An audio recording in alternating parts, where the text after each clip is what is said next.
स्वागत।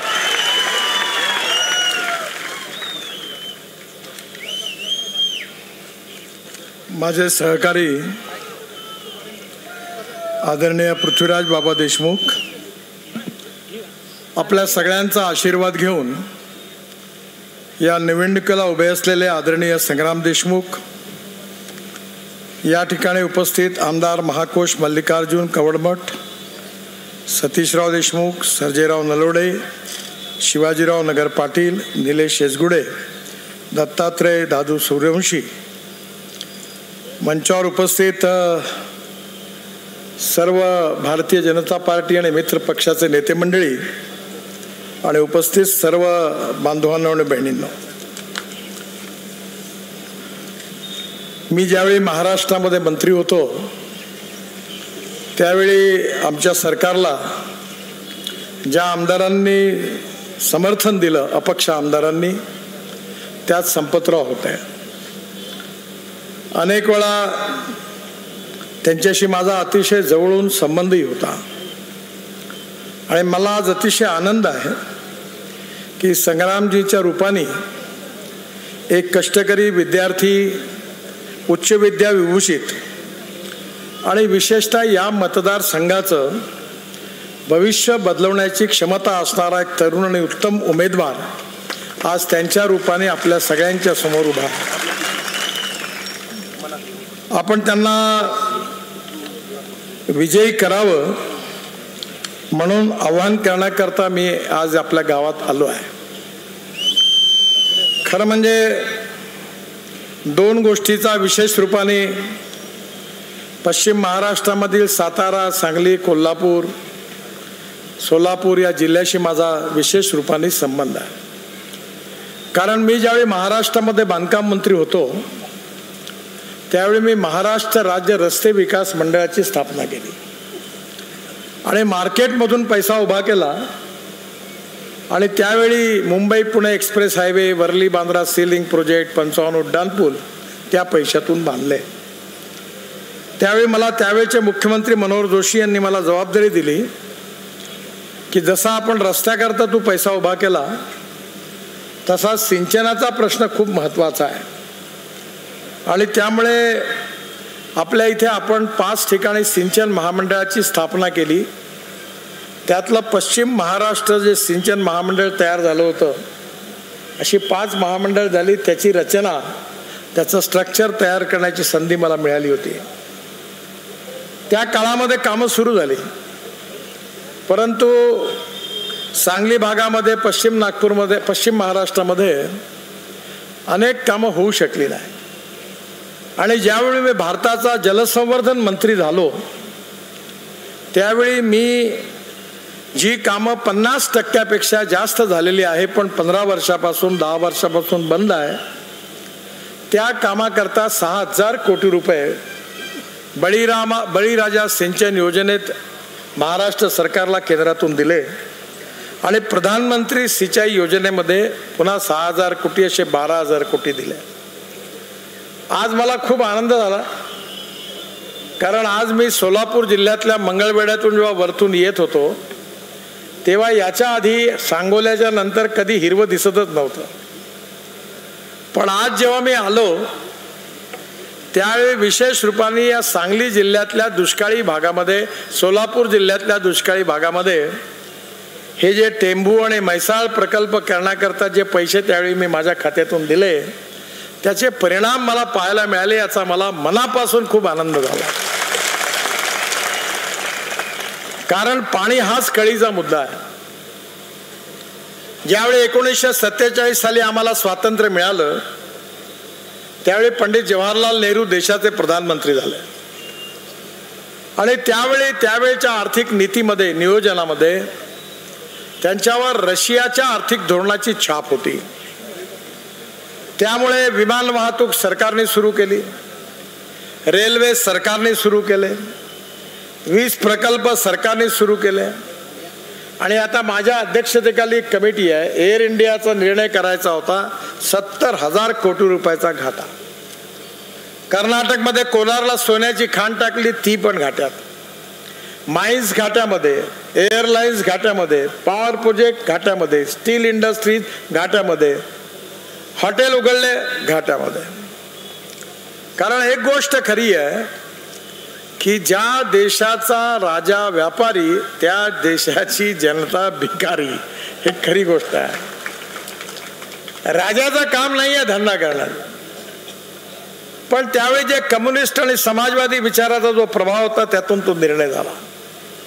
मी कधी कधी विचार करतो की त्याच वेळी जर प्रायोरिटी मिळाली असती आणि खऱ्या अर्थाने प्रत्येक गावात जर मजबूत रस्ते झाले असते, शेतीला सिंचनाकरता पाणी उपलब्ध झालं असतं, शेतकऱ्याचं उत्पन्न 2 पटीने वाढलं असतं, तरुण मुलाच्या हाताला रोजगार मिळाला असता, गावात चांगली शाळा असती, गावात चांगला दवाखाना असता, तर कशा करता या ठिकाणून मोठ्या लोक हे विशेषतः नोकरी करता, रोजगाराकरता मुंबई, पुणे, कलकत्ता, बेंगलोर सगळीकडे गेले.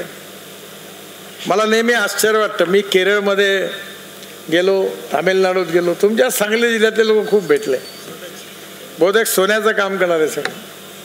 मद्रासमध्ये भेटले, केरळमध्ये दिसले, प्रत्येक गावात. मी जेव्हा जातो फिरायला, मला एक मराठी, ओ गडकरी साहेब जय महाराष्ट्र, म्हटलं या सांगली जिल्ह्यातल्या ना. हमखास भेटतात. पण जर या ठिकाणी त्यावेळी समृद्ध आणि संपन्नता असते तर कशाला लोक बाहेर गेली असते. मी ज्यावेळी महाराष्ट्रामध्ये मंत्री होतो त्यावेळी, त्याच्यानंतर देशाचे प्रधानमंत्री अटल बिहारी वाजपेयी यांनी मला बोलावलं आणि त्यांनी मला सांगितलं की नितीन, आता तू शहरात पुष्कळ कामं केली, तू आता हिंदुस्थान मधल्या प्रत्येक खेड्याला जोडणारी योजना तयार कर. मी 3 महिने त्याच्यावर काम केलं आणि एक रिपोर्ट तयार केला. त्या रिपोर्टमध्ये असं आलं, माझ्याबरोबर नाबार्डचे अध्यक्ष होते, रिझर्व्ह बँकचे डेप्युटी गव्हर्नर होते.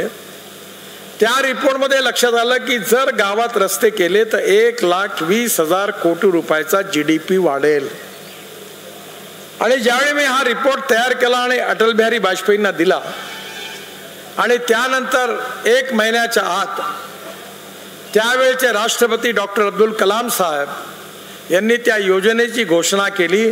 त्या फ्लॅगशिप योजनेचं नाव होतं प्रधानमंत्री ग्राम सडक योजना. आपल्या अनेक गावात जी रोड झाली ती त्या योजनेत झाली. काय गावाची स्थिती होती, शाळेची बिल्डिंग असेल तर शिक्षक नाही, शिक्षक असेल तर बिल्डिंग नाही, दोन्ही असेल तर विद्यार्थी नाही, तिन्ही असेल तर शिक्षण नाही. दवाखान्याची हालत अशी होती की डॉक्टर असेल तर नर्स नाही, नर्स असेल तर डॉक्टर नाही, दोन्ही असेल तर दवाई नाही, तिन्ही असेल तर कोण मारायला जाईल, अशी दवाखान्याची स्थिती होती. मी त्या काळात कॉलेजमध्ये शिकत होतो. मला दुर्बुद्धी झाली. एकाने सांगितलं, तुम्ही शिकता, शेती आहे तुमची, तुम्ही डेअरी सुरू करा. मी बँक ऑफ महाराष्ट्रातून कर्ज घेतलं, 6 गायी घेतल्या, 2 म्हशी घेतल्या, डेअरी चालू केली. आणि तुम्हाला सांगताना मला लाज वाटते. पहिलं बेत झालं, खाली झाल्या गाई म्हशी, गाय गरम झाली तर डॉक्टर गायब गावातून. मग गावात सांड पाहिला तर तो थंडा पडला. आणि शेवटी मी कंटाळून आपल्या गाई म्हशी विकून टाकल्या. म्हणजे अशा प्रकारची दुरावस्था ग्रामीण भागामध्ये होती. आणि म्हणून आपल्या देशाचं नियोजन चुकलं, त्याचा हा परिणाम आहे.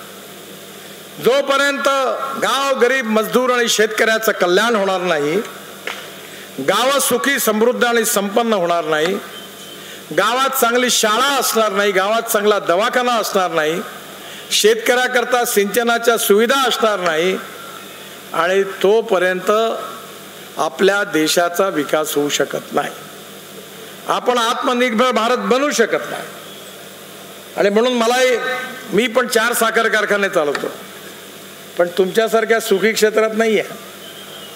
पश्चिम महाराष्ट्र म्हणजे मेरिटमध्ये येणाऱ्या विद्यार्थ्यांची शाळा उसाच्या बाबतीत. मराठवाडा म्हणजे फर्स्ट क्लासमध्ये पास झालेले, आणि विदर्भ म्हणजे 100% नापास झालेले. मोठं कठीण काम आहे. आणि पण त्यावेळी मी 2004 पासून सांगत होतो की शेतकऱ्याची सगळ्यात मोठी अडचण ही आहे की गहू स्वस्त आहे, ब्रेड बिस्किट महाग आहे. टमाटर संत्र स्वस्त आहे, ज्यूस महाग आहे. आज आपण बघा शेतकऱ्याच्या मालाला किंमत नाही आहे आणि त्यामुळे मुंबई शहरामध्ये भांडे घासायची माती देखील 25 रुपये किलो मिळते राखड. पण गहू तांदूळ ज्वारीला तो भाव मिळवताना मुश्किल पडते. आणि म्हणून आम्ही असं ठरवलं, 2004 साली मी याची सुरुवात केली. आम्ही ब्राझीलमध्ये गेलो होतो, त्या अटल बिहारी वाजपेयींनी बघितलं की या देशातला शेतकरी केवळ अन्नदाता नाही, तो ऊर्जादाता झाला पाहिजे. ऊर्जादाता नाही, इंधनदाता झाला पाहिजे. आणि आता इंधनदाता नाही, तो हवाई इंधनदाता झाला. केवळ हवाई इंधनदाता नाही तर बिटुमेन डांबर बनवायला लागला आणि आता बिटुमेन नाही तर हायड्रोजन दाता झाला. हे जे शेतकऱ्याच्या जीवनातला जो बदल आहे हा खूप महत्वाचा आहे. आपल्या देशामध्ये आपण 22 लाख कोटी रुपयाचे फॉसिल फ्युएल पेट्रोल आणि डिझेल तयार करतो.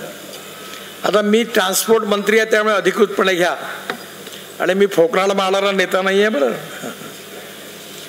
मैं जो बोलूंगा वो डंके की चोट पर 100% पूरा करके दिखाऊंगा. आणि ज्याला विश्वास असेल त्यांनी येऊन जा नागपूरला आणि दिल्लीला, बघून घ्या डोळ्याने.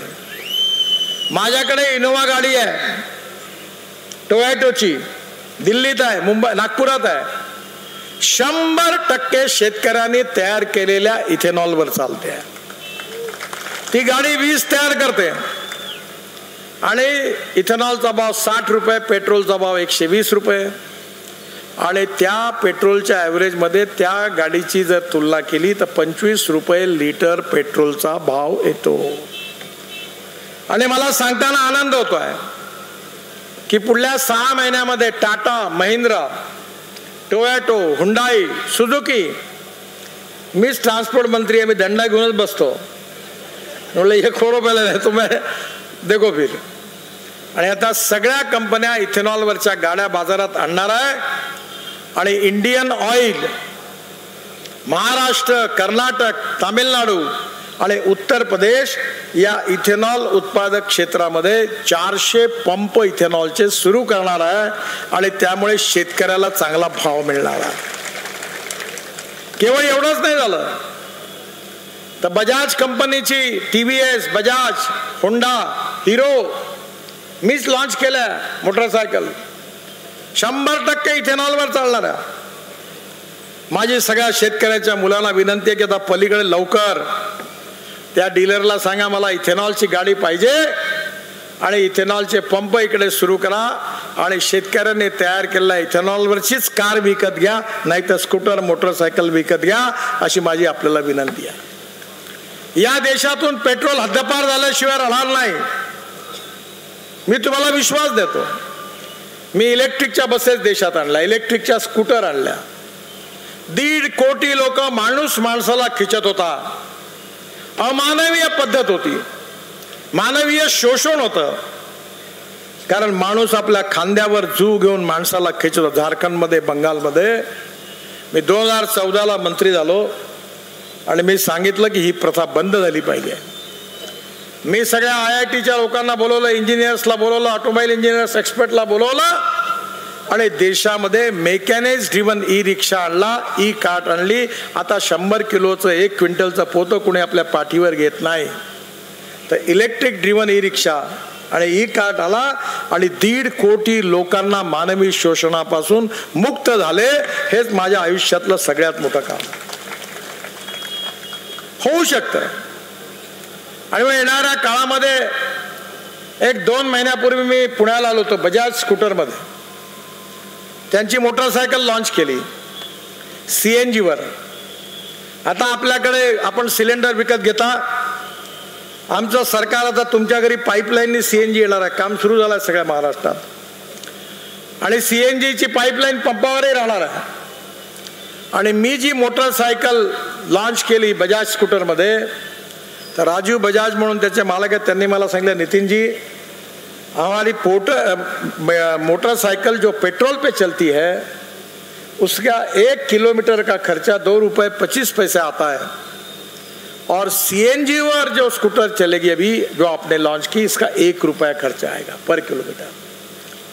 आणि आता ही स्कूटर मार्केटला येऊन नाही आली आहे, केरळमध्ये सुरू झालं मार्केट, तुमच्या इकडे येणार.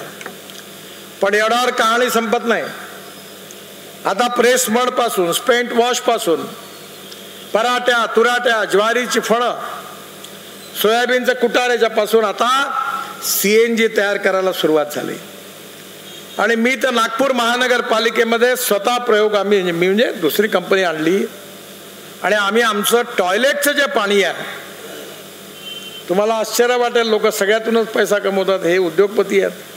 आम्ही आत्ता 7 वर्षापासून नागपूर शहरामध्ये जेवढे लोक टॉयलेटमध्ये पाणी टाकतात तेवढं शुद्ध करून महाराष्ट्र सरकारला 7 वर्ष झाले विकून राहिलो आणि वर्षाचे आम्हाला 300 कोटी रुपये मिळतात. 300 कोटी. आता आम्ही कचऱ्याला सॅग्रिगेट करायला एक मोठी कंपनी आहे नेदरलँड, त्यातून प्लास्टिक, ग्लास आणि मेटल रिसायकलिंग होणार आहे. आणि जो कचरा आहे तो बायोडायजेस्टरमध्ये टाकून मिथेन आणि मिथेन पासून बायो CNG तयार होणार आहे. त्यातलं 2 टन पर डेचा पायलट प्रोजेक्ट सुरू झाला. 4 महिन्यात 28 टन पर डे CNG तयार होणार आहे. आणि या CNGवर नागपूर शहरातल्या truck, buses, scooter, auto rickshaw या चालणार आहे. आणि माझ्या आग्रहाखातर मी सगळ्या ट्रॅक्टर कंपन्यांना बोलवलं. मी म्हणलं Euro 6चे इमिशन नॉर्म मी लागू करीन. म्हणे साहेब तुम्ही जर लागू केलं तर ट्रॅक्टरची किंमत 1 लाख रुपयांनी वाढेल. म्हणलं एक उपाय आहे. म्हणे काय? म्हटलं तुम्ही काही करा, इलेक्ट्रिकवर चालणारा ट्रॅक्टर तयार करा, CNGवर चालणारा ट्रॅक्टर तयार करा, फ्लेक्स इंजिनचा, इथेनॉलचा तयार करा, मिथेनॉलचा तयार करा. तुम्ही जर हे केलं तर मी हे सर्क्युलर नाही काढणार आणि तुम्ही नाही केलं तर मी ठोकल्याशिवाय राहणार नाही. तुम्हाला आश्चर्य वाटेल, महिंद्रा अँड महिंद्रानी महिंद्रा ट्रॅक्टर CNGवरचा लॉन्च केला. आता मला इलेक्शन संपल्यावर इलेक्ट्रिकचा ट्रॅक्टर लॉन्च करायचा. इलेक्ट्रिकच्या बसेस आल्या, इलेक्ट्रिकच्या ट्रक आल्या, इलेक्ट्रिकची मशिनरी आली. 22 लाख कोटी रुपयाचा आपला आयात आहे. आणि आपण आता जे धोरण स्वीकारलं ते import substitute, cost effective, pollution free, indigenous. आणि भारतीय शेतकऱ्यांचा याच्यात फायदा होणार आहे. या 22 लाख कोटी रुपयापैकी कमीत कमी 10 लाख कोटी रुपये भारतातल्या शेतकऱ्यांच्या खिशात गेलं पाहिजे, हे आमचं स्वप्न आहे. तांदूळापासून इथेनॉल बनलं, शुगरकेन ज्यूस पासून बनलं, मोलॅसेस पासून बनलं, बांबू पासून बनलं. एवढंच नाही तर पानिपतमध्ये इंडियन ऑइलनी प्रकल्प टाकायला मी लावलाय. त्याच्यामध्ये परळी राईस स्ट्रॉ, त्याच्यापासून इथेनॉल 1 लाख लिटर, 150 टन बायोबिटुमिन म्हणजे बगास, पराठ्या, तुराट्या याच्यापासून डांबर तयार होतं. आणि 88,000 टन पर इयर हे हवाई इंधन म्हणजे बायो एव्हिएशन फ्युएल तयार होणार आहे. आणि या सांगली जिल्ह्यातला ऊस उत्पादक शेतकरी केवळ इथेनॉल पुरता नाही तर आकाशात दिसणारी विमानं या शेतकऱ्यांनी तयार केलेल्या हवाई इंधनावर चालणार आहेत, हे मी तुम्हाला विश्वासाने सांगतो. त्या नागपूरच्या इंटरनॅशनल एअरपोर्टचं भूमिपूजन झालं. मी जाहीर केलं की 2 वर्षानंतर जेव्हा एअरपोर्ट पूर्ण होईल, पहिलं विमान उडेल. ते विमान विदर्भातल्या शेतकऱ्यांनी तयार केलेल्या बायोफ्युएलवर, हवाई इंधनावर पहिलं विमान उडेल, हे मी जाहीर केलं. मी जे जे बोललो ते 100% पूर्ण होतं. मी कधी खोटं बोलत नाही, खोटं आश्वासन नाही देत. माझ्यावर विश्वास ठेवा की आज भारतातल्या शेतकऱ्याची परिस्थिती बदलवण्याची गरज आहे. सीड आणि प्लांट दोघांमध्ये आपल्याला खूप काम करण्याची गरज आहे. आज आपल्या देशामध्ये जी फळं मिळतात त्याचा दर्जा आणि आंतरराष्ट्रीय दर्जात फरक आहे. मी मागच्या वेळी आपल्याकडे सांगलीला चितळे डेअरीमध्ये आलो होतो. हा इथं जवळ आहे ते. नंतर मी पवार साहेबांना बारामतीत त्या प्रकल्पाचं उद्घाटन केलं आणि नागपूरला या तिन्ही प्रकल्पाचं मी उद्घाटन केलं. तो प्रकल्प म्हणजे टेक्नॉलॉजीचा कळस आहे. 1952 साली आपल्या इथली गीर जातीची गाय ब्राझीलमध्ये गेली आणि ती आता 60 लिटर दूध देते. त्या गायीपासून जो सांड झाला त्याचं सिमेंस इंडियात आलं आणि आपल्या 2 लिटरच्या गायीला इंजेक्ट केलं तर 15 लिटरची 16 लिटरची गोरी झाली. आता जे चितळ्यांकडे आहे, पवार साहेबांकडे, या तिन्ही प्रकल्पाचं उद्घाटन मीच केलं. आता अशी सोय झाली आहे की बेटी बचाव अभियानची गरज नाही. आता 100% गोरीच होईल. आणि टेस्ट ट्यूब बेबी सारखं एम्ब्रिओ ट्रान्सफर, तो गर्भ ट्रान्सफर करण्याची पद्धती आली आहे, टेक्नॉलॉजी आली आहे. त्यामुळे 2 लिटरच्या गायीपासून 20 लिटरची गोरी तयार झाली आणि प्रत्येक शेतकऱ्याकडे 20-20 लिटर देणाऱ्या 4 गायी जर तयार झाल्या तर शेतकरी किती समृद्ध आणि संपन्न झाल्याशिवाय राहणार नाही, हे सांगली जिल्ह्यातल्या शेतकऱ्यांना मी सांगण्याची गरज नाही. आणि म्हणून केवळ गोट फार्म किंवा पोल्ट्री फार्म नाही, आता काऊ फार्म तयार करत आहे. आज आपल्या इथे आपण मोठा द्राक्ष तयार करतो. आपल्याला व्हॅल्युएडेशन केलं पाहिजे आणि या सगळ्यामध्ये सिंचन हे सगळ्यात महत्वाचं आहे. जोपर्यंत पाणी मिळणार नाही तोपर्यंत होणार नाही. मी जरी मंत्री असलो तरी माझी गोष्ट गंभीरतेने ऐका. मला 9 डॉक्टरेट्स मिळाल्या, 9 डिलीट्स. त्यापैकी 5 डिलीट्स ज्या आहेत डॉक्टरेट त्या कृषी विज्ञानावर मिळाल्या. मी NHIच्या मार्फत महाराष्ट्रामध्ये 1000 अमृत सरोवर बांधली. पंजाबराव कृषी विद्यापीठात 36 बांधले.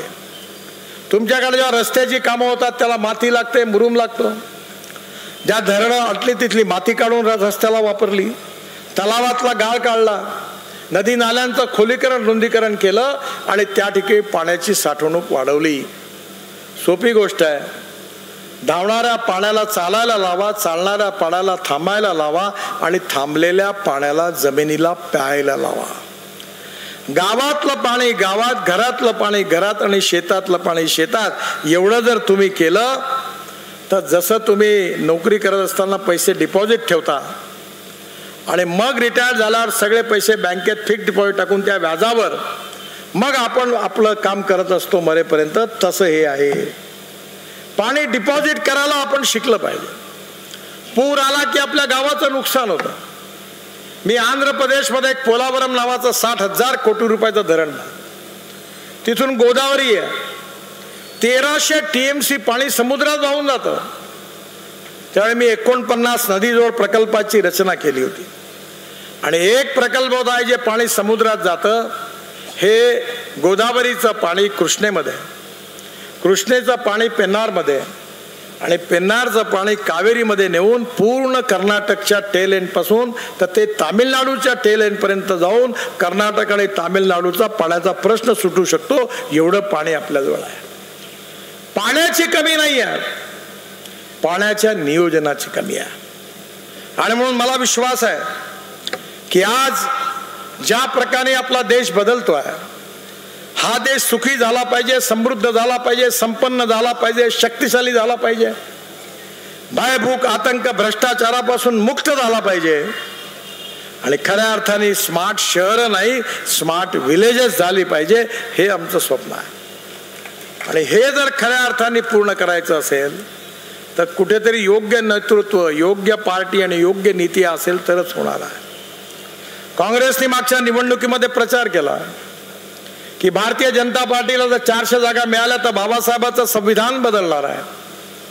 मी कायद्याचा ग्रॅज्युएट आहे, मी काही प्रॅक्टिस नाही केली, पण संविधानाचा पेपर दिला तेव्हा अभ्यास करण्याची मला संधी मिळाली. 4 पार्टमध्ये संविधान आहे आणि संविधानाचे जे मूलभूत तत्व आहे त्याच्यावर एक स्पेशल चॅप्टर आहे. सुप्रीम कोर्टामध्ये केशवानंद भारती केसमध्ये चीफ जस्टिस ऑफ इंडिया आणि 10 न्यायमूर्तींचं खंडपीठ होतं. त्यावेळी सुप्रीम कोर्टाने निर्णय दिला की silent features of the constitution cannot be change. घटनेचे मूलभूत तत्व बदलू शकत नाही, कोणी बदलवण्याचा कोणाला अधिकार नाही. ही मूलभूत तत्व काय होती? लोकतंत्र, समाजवाद, धर्मनिरपेक्षता, freedom of speech, fundamental right, हे बदलताच येत नाही. पण जे 3 पार्ट होते त्यामध्ये संविधानामध्ये ते ऍक्ट आहेत, त्याच्यामध्ये पार्लमेंटमध्ये 2/3 मेजॉरिटीने ते बदलून जाऊ शकतात. 1975 साली इमर्जन्सी आली. का आली? कारण अलाहाबाद हायकोर्टाने इंदिराजींच्या विरोधात निर्णय दिला आणि त्यावेळी त्यांना राजीनामा मागितला लोकांनी. त्यावेळी त्यांनी पूर्ण संविधानाची काँग्रेस पार्टीने धज्ज्या उडवल्या. आपल्या फायद्याकरता, आपल्या स्वार्थाकरता संविधानाला तोड मारून टाकलं आणि त्यानंतर 77 साली जेव्हा जनता पार्टी आली तेव्हा पुन्हा एकदा त्या सगळ्या दुरुस्त्या रद्द करून संविधानाला दुरुस्त करण्याचं काम जनता पार्टीने केलं. आता ज्या पार्टीने संविधान तोडलं ते आपलं लाल पुस्तक घेऊन फिरून राहिले. अरे पहिले तुम्ही काय केलं होतं ते पहा ना. खोटा प्रचार का करतात? जेव्हा कन्व्हिन्स करता येत नाही तेव्हा कन्फ्यूज करण्याचा प्रयत्न होतो. मुसलमानांना सांगतात ये भाजपा वाले खतरनाक है, ये चुनकर आएंगे तो आपको कटवा देंगे, पाकिस्तान भिजवा देंगे, सुरक्षित रहना है तो पंजे पर मोहर लगाओ. फियर, डर, भीती निर्माण करतात. मला सांगा, आज आपल्या देशामध्ये 68 योजना आम्ही आणल्या. उज्ज्वला योजनेमध्ये गॅस सिलेंडर आणि शेगड्या वाटल्या 9.5 कोटी लोकांना. आयुष्य योजनेमध्ये गरीब लोकांना मदत केली. आता लाडक्या बहीण योजनेमध्ये सगळ्यांना पैसे मिळून राहिले महिन्याला. कुठे लिहिलं होतं का की दलित आणि मुस्लिम कृपया अर्ज करू नये असं लिहिलं? कुठं नाही लिहिलं. सगळ्यांना पैसे मिळून राहिले, सगळ्या योजनांचा फायदा मिळाला. सबका साथ, सबका प्रयास, सबका विश्वास और सबका विकास हे सूत्र घेऊन आम्ही काम केलं. पण एक खोटा प्रचार करतात. आणि म्हणून माझी आपल्या सगळ्यांना विनंती आहे की ही निवडणूक खऱ्या अर्थाने संग्रामजींच्या भविष्याची किंवा भवितव्य ठरवणारी निवडणूक नाही आहे. ही निवडणूक खऱ्या अर्थाने माझ्यासमोर बसलेल्या जनतेच्या भविष्याचा आणि भवितव्याचा फैसला करणारी निवडणूक आहे. मी नेहमी जातपात काही पाळत नाही, स्पष्ट बोलतो. मी पण लोकसभेत निवडून आलो, मी नाही करत आहे. मी लोकांना प्रश्न विचारतो, तुम्हाला रेस्टॉरंटमध्ये जेव्हा जायचं असते तेव्हा पाहता का आपला जातवाला याच्याचकडे जा, जिथं चांगलं लागेल जिभेला तिथं जाऊन घुसता. तुम्हाला हार्टचं ऑपरेशन करायचं असतं तेव्हा तुम्ही बघता का आपल्या जातीचा डॉक्टर याच्याकडे करून घ्या, तेव्हा तुम्हाला चांगला डॉक्टर पाहिजे. कपड्याच्या दुकानात चांगला कपडा जिथे मिळेल तो पाहिजे. पण निवडणुकीच्या वेळी असं का करता? ही निवडणूक तुमच्या भविष्याकरता. जर योग्य धोरणं आखल्या गेली तर मी तुम्हाला विश्वासाने सांगतो, मी या सांगली जिल्ह्यामध्ये 7-8 हजार कोटी रुपयाची कामं केली. का बरं झाली कामं? कारण आमचं सरकार आलं, मी मंत्री झालो, मी निवडून आलो म्हणून काम करू शकलो. नाही तर याच्या आधी कमी झाले का मंत्री? लागला का सिमेंट? का गरुड साहेब कधी कॉन्क्रीट पाहिलं तुम्ही डोळ्याने?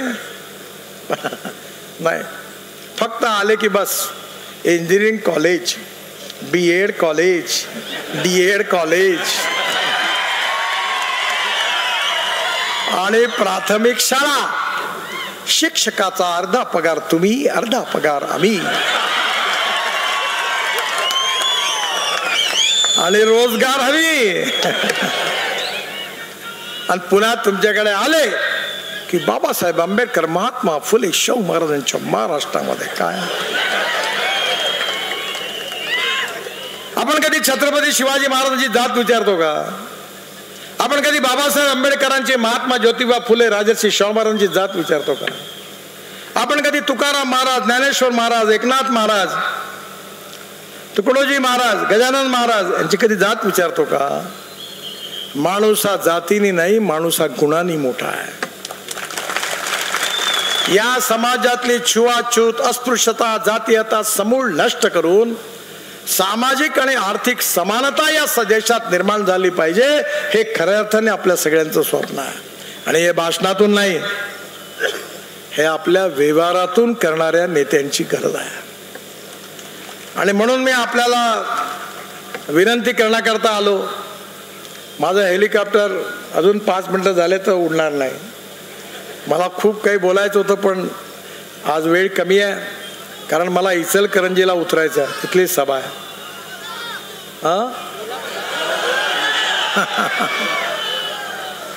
सौ बीमारी का एक ही इलाज है. संग्रामजीला निवडून द्या, बाकी सगळं माझ्यावर सोडून द्या. माझी गॅरंटी आहे भारत सरकारची, आणि देवेंद्रजीची महाराष्ट्रातून गॅरंटी आहे.